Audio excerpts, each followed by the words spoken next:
as promised, the news in detail. Let's begin with India, where New Delhi's decision to revoke occupied Kashmir's special status has been challenged in that country's Supreme Court. Kashmiri politician Shah Faisal and activist Shara Rashid's pleas against the scrapping of Article 370 will be heard by the court tomorrow. Faisal and Rashid have been raising strong voices against the complete clampdown in the occupied territory. Earlier, a criminal case was filed against Rashid while Faisal was detained by Indian authorities for their activism over the issue. Meanwhile, India's crushing curfew in the valley has entered its 23rd day with a total communication blackout.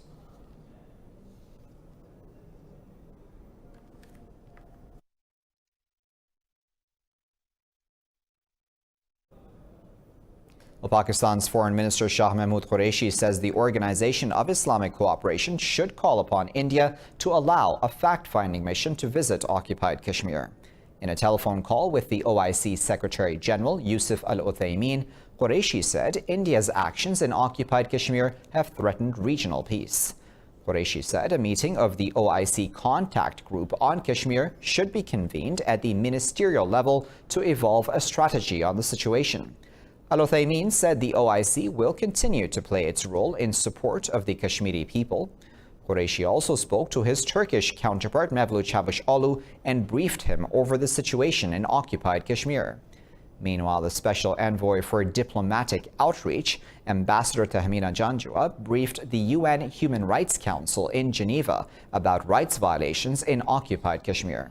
She said 12 million Kashmiris are imprisoned in the occupied valley due to a continuous lockdown and crushing curfew since August 5th. Well, U.S. President Donald Trump has once again offered to mediate between Pakistan and India on the Kashmir issue. Speaking to reporters after meeting India's Prime Minister Narendra Modi on the G7 summit sidelines, Trump said he is still here to play his role in resolving the dispute. Trump says Modi has told him the situation in occupied Kashmir is under control. Responding to a question, the Indian Prime Minister said that Kashmir is a bilateral dispute between India and Pakistan. Modi's statement comes amid a crushing curfew imposed by India in occupied Kashmir after stripping the disputed state of its special status on August 5th. Well, in other news, Taliban spokesperson Sohail Shaheen says the final points of a peace agreement with the United States are being finalized. The fifth day of dialogue between the two parties has just begun in Doha. Earlier, U.S. envoy Zalmay Khalilzad rejected reports suggesting that Washington would withdraw support to the Afghan government forces after a peace deal with the Taliban. Khalilzad said all parties have agreed the country's future will be determined by intra-Afghan talks.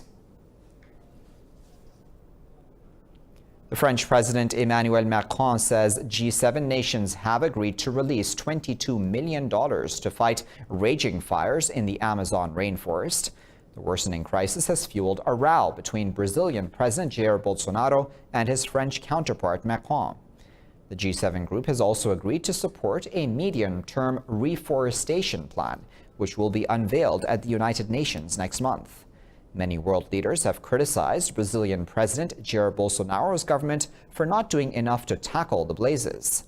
Macron is also piling pressure on Bolsonaro to do more to protect the forest.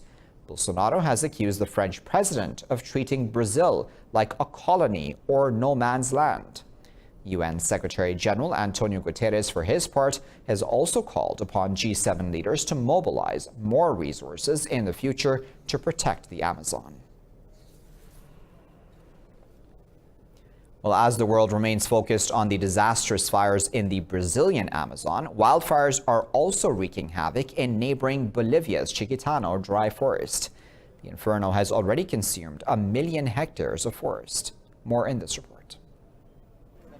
Bolivian authorities continue the struggle to contain the fires in the Chiquitano forest. The government has tried to extinguish the flames using a Boeing supertanker 747-400 tanker plane. But strong winds and dry winds reversed any progress made during the operation after only 2 days. The blaze has already reached farmland, displacing residents.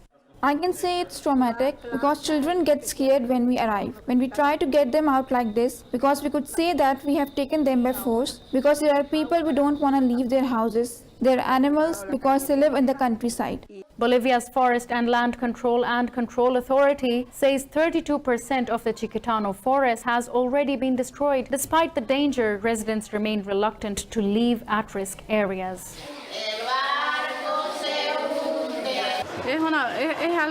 The fire has destroyed all our crops and plants. The main pipe has also been burned. Now we have no running water. It has all been burned.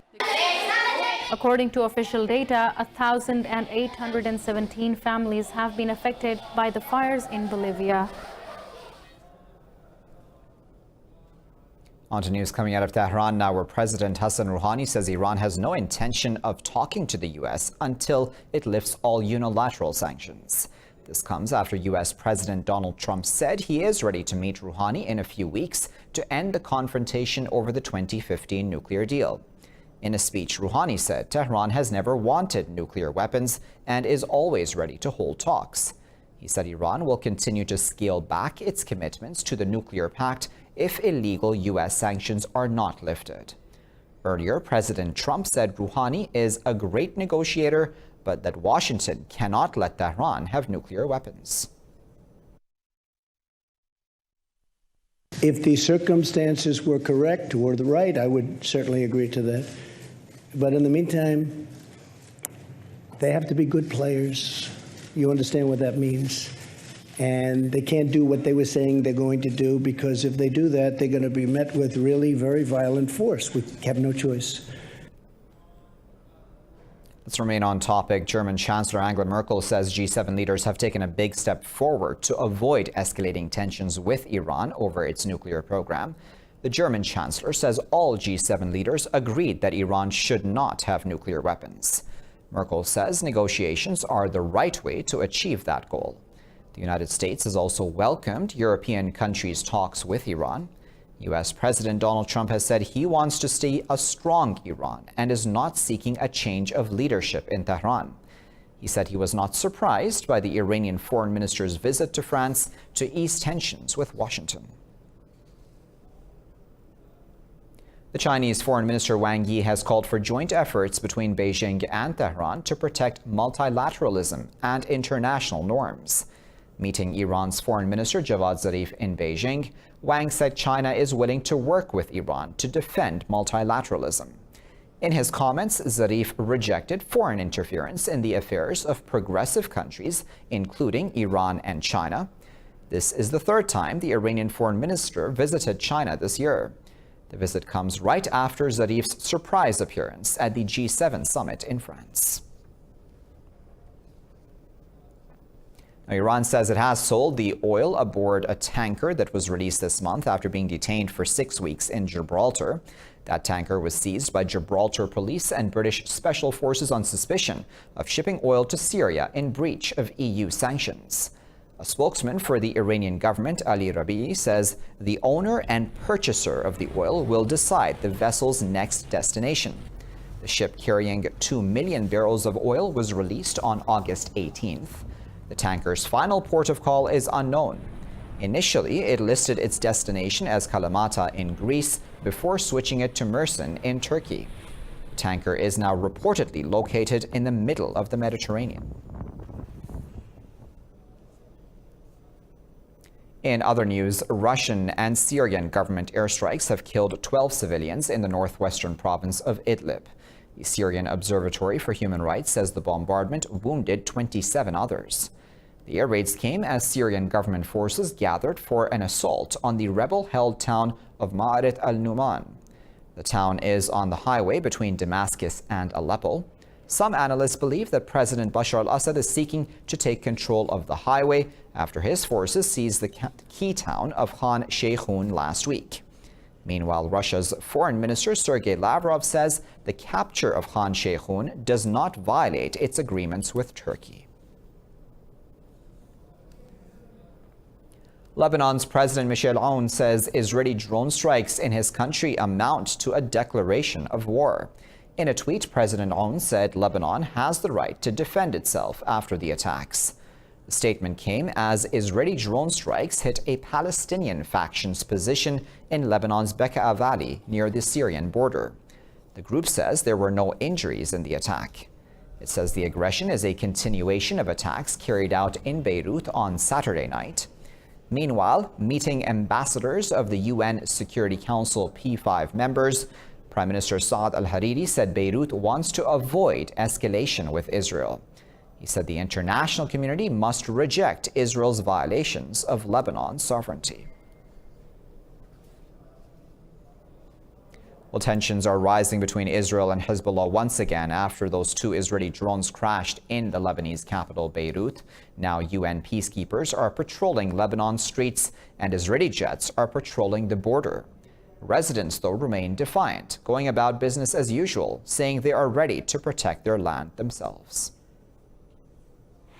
The threat of war is looming over Lebanon once more. On Sunday, Hezbollah issued a stern warning to Israel, saying it would attack Israeli troops on the Lebanese border if it continued to violate the country's airspace. The sentiment behind the warning has been echoed by the residents of Lebanon's border towns. The resistance is here, and as long as the resistance is protecting us, we will be just fine. The Israelis have become scared of us. We stand on the border fence. Do they dare stand? Times have changed.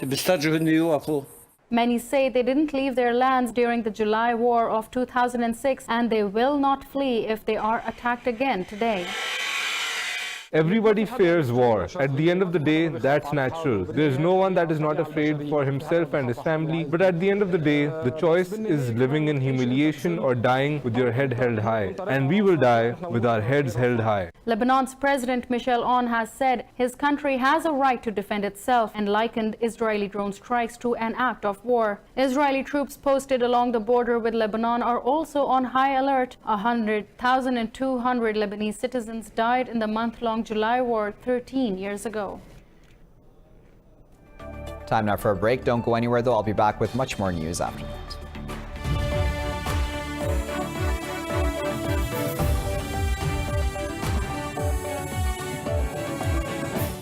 Welcome back.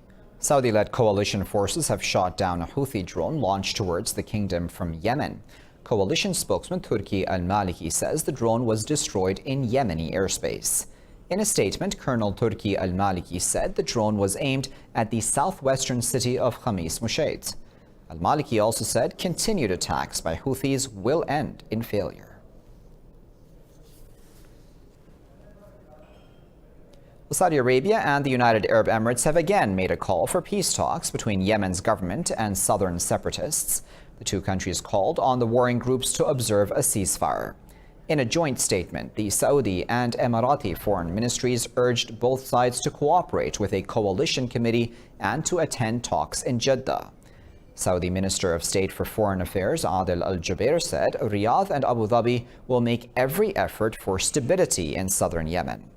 Earlier, the Yemeni government said it would only take part in talks after separatist forces withdraw from positions seized in Aden, Yemen's interim capital.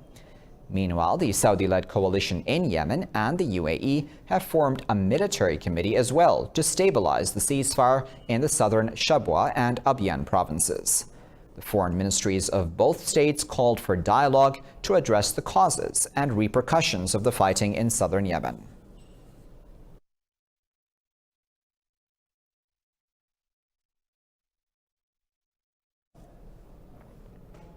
Meanwhile, torrential rains and hail have drenched Spain's capital, Madrid, causing flash flooding in the city. Floods have disrupted daily life and have caused thousands of dollars in damage. The flooded streets of Spain's capital show cars pushed aside and the raging torrent thrusting everything out of its way. The Spanish subway department has declared several metro stations and highways closed because of the destructive weather. The state meteorological agency predicts more rains before the end of the summer.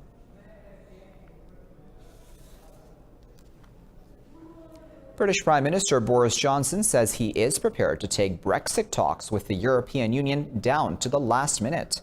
Johnson said that if necessary, he will take the decision to leave the bloc without a deal on October 31st. The Prime Minister Johnson sidestepped questions, though, from journalists about what he would do if Parliament tried to block a no-deal Brexit. He only said that Brexit has to be implemented on October 31st. I do think that the EU does tend to come to an agreement right at the end. That's what I've noticed in my own observation of Brussels negotiations. Clearly, for us, the walking away, as it were, would come at on October the 31st. Well, France's President Emmanuel Macron says the leaders of Russia, Ukraine, Germany and France will hold talks in September. The dialogue is aimed at ending the conflict in East Ukraine. Addressing a press conference at the end of the G7 summit, Macron said Russian and Ukrainian presidents have agreed to revive the Normandy format talks. The French president said conditions are favorable for a summit to resolve the crisis. The Normandy format talks were last held in 2016. Ukraine has been fighting Russia-backed separatists in the eastern Donbas region for over 5 years. More than 13,000 people have been killed during that conflict. Elsewhere, a new coalition government has been formed in the Democratic Republic of Congo 8 months after President Felix Tshisekedi won elections. Prime Minister Sylvestre Ilunga says the coalition took time to build as participants had to work for the smooth functioning of government.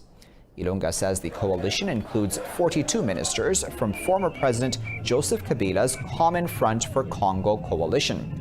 Tshisekedi beat Kabila's nominee in December's elections, but Kabila's coalition won 70% of seats in the lower house of parliament. The president's Direction for Change party has been given 23 ministries. Prime Minister Ilunga says most of the new ministers have little or no experience of holding public office. This marks the first peaceful transition of power since the mineral-rich African nation gained independence from Belgium in 1960.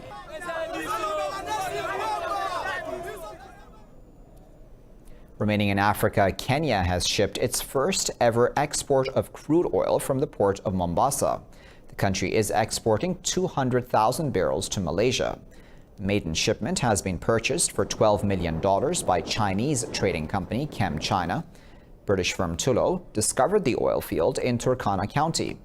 It estimates the field holds 560 million barrels of oil. President Uhuru Kenyatta has declared the shipment a special moment in the country's history. We will ensure that Kenya's natural resources are utilized in a manner that yields maximum dividends today, but without compromising the interests of future generations. As we seek to fully harness our land-based natural resources for the benefit of Kenyans, my administration simultaneously is building our national capacity to take full advantage of our vast ocean resources. Well, 19 U.S. states and the District of Columbia have sued the Trump administration to block a sweeping new immigration rule. The rule would indefinitely detain migrant families looking to settle in the United States from October onwards. The lawsuit filed in Los Angeles court is the first in an expected flurry of litigation challenging the rule. The new regulation seeks to scrap the Flores settlement, a 1997 agreement limiting children's immigration detention to 20 days. Meanwhile, the U.S. government has asked the Supreme Court to lift a court order preventing it from enforcing a different directive. This bars almost all asylum applications at the U.S.-Mexico border, requiring asylum seekers to first pursue safe haven in a third country. A California court issued a preliminary injunction blocking that rule last month. A Russian Soyuz spacecraft carrying a humanoid robot has successfully docked with the International Space Station at the second attempt. The robot, named Fedor, has been sent to the ISS on a 2-week mission to support the crew and test its own skills. Fedor had failed on its first attempt on Saturday because of a technical fault. The silvery robot stands 1 meter and 80 centimeters tall, weighing in at 160 kilos. Fedor copies human movements, a key skill allowing it to remotely help astronauts carry out tasks while they are strapped into an exoskeleton.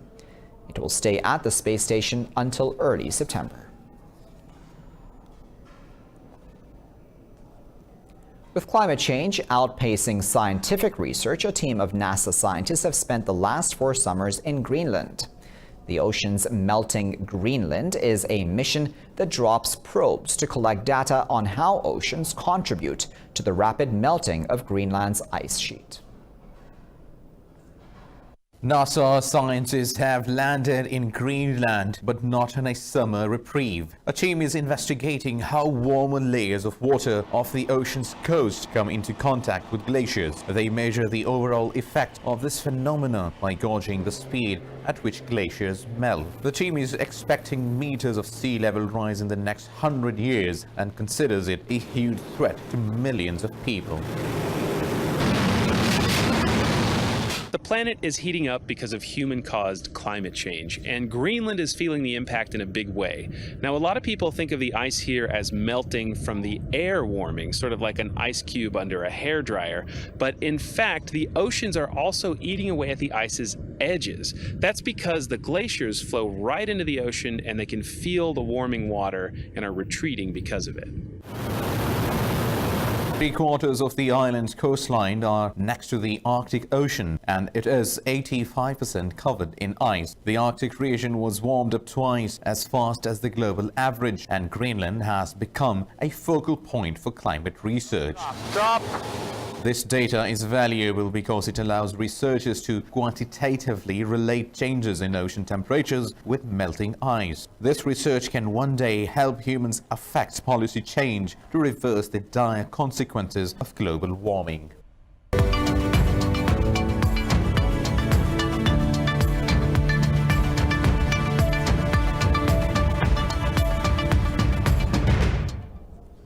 A U.S. court has fined pharmaceutical giant Johnson & Johnson $572 million. The court found the company liable for fueling an opioid addiction epidemic in Oklahoma State by deceptively marketing painkillers. The court ruled the drug maker's actions compromised the health and safety of thousands of citizens. It said the payment will be used for the cure and treatment of opioid addicts in Oklahoma. The State Attorney General Michael Hunter said the pharma giant's misleading marketing led to a surge of overdose deaths in Oklahoma. We can never bring back those who lost their lives because Johnson & Johnson executives made the calculated and cold-blooded decision that they were going to produce a mutant strain of poppy, corner the market, and supply massive amounts of the active ingredients for other companies to manufacture opioids around the nation. Well, this is the first case to go to trial out of thousands of lawsuits filed against opioid makers and distributors. Now, Asian stock markets have staged a strong recovery after U.S. President Donald Trump predicted a trade deal with China. Investors have returned from safe havens after Trump said talks with China would resume soon, driving up most indices and sovereign bond yields, I should say. Tracking Wall Street, the Shanghai Composite is up more than 1.5%. Investors have been further encouraged by the return of Chinese industrial firms to profit in July. The Chinese yuan has slipped to another 11-year low, bringing its overall devaluation this month to over 3.5%. Tokyo's Nikkei 225 has also gained more than 1%. Australia's ASX index and the Kospi in Seoul have edged up about 0.5%. But the Hang Seng index is flat because of growing political instability in Hong Kong.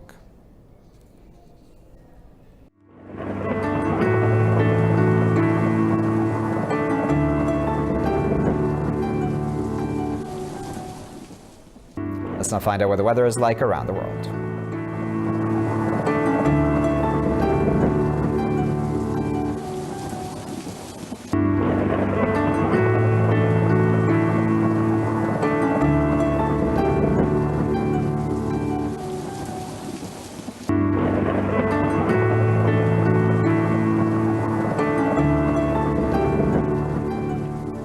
And you're all caught up. Thank you for watching this bulletin here at Indus News.